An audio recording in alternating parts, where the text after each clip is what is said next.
السلام علیکم ورحمۃ اللہ وبرکاتہ۔ المرأۃ الصالحہ میرج کنسلٹنٹ رشتوں کے پروگرام میں آپ سے مخاطب ہوں۔ آج کا میرا پروگرام سعودی عرب میں رہنے والی جو خواتین ہیں اور وہ شادی کرنا چاہتی ہیں اور ان کو اچھا رشتہ نہیں مل رہا، وہ ہمارے ساتھ رابطہ کریں۔ ہمارا جو پروگرام ہے شروع سے لے کر آخر تک مکمل دیکھا کریں۔ آدھا پروگرام دیکھ کر ہمارے ساتھ خواتین و حضرات رابطہ کرتے ہیں، پھر تفصیل پوچھتے ہیں۔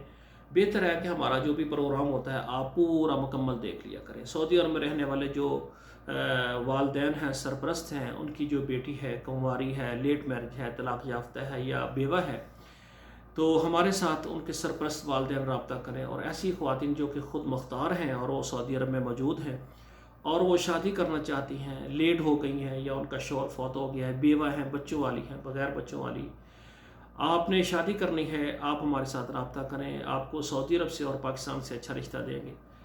المرأۃ الصالحہ میرج کنسلٹنٹ ہمارا رشتوں کا جو ادارہ ہے، یہ آل پاکستان کے جو تمام شہر ہیں نا، وہاں سے الحمدللہ ہم رشتے کرواتے ہیں۔ اسی طرح عرب کے تمام ممالک ہیں، یورپ کے تمام ممالک ہیں، وہاں سے خواتین و حضرات یعنی پاکستان اور بیرون ممالک سے خواتین جو بھی ہیں ہمارے ساتھ رابطہ کریں۔ آج کا ہمارا پروگرام جو ہے خصوصاً سعودی عرب میں رہنے والی خواتین کے لیے ہے، جن کو رشتہ چاہیے وہ ہمارے ساتھ رابطہ کریں۔ اور اسی طرح الحمدللہ ہم یعنی انڈیا کے جو بہن بھائی ہیں سعودی عرب میں موجود ہیں، ان کے رشتے بھی کرواتے ہیں۔ اور اسی طرح جو بنگلہ دیش کے بہن بھائی بیٹیاں ہیں اور مرد حضرات ہیں سعودی عرب میں، ان کے رشتے بھی ہم کرواتے ہیں، کیونکہ یہ جو ہماری سائٹ ہے یہ آل پاکستان اور تمام بیرون ممالک جتنے بھی ہیں وہاں سے خواتین اور مرد حضرات شادی کرنے کے لیے رابطہ کریں۔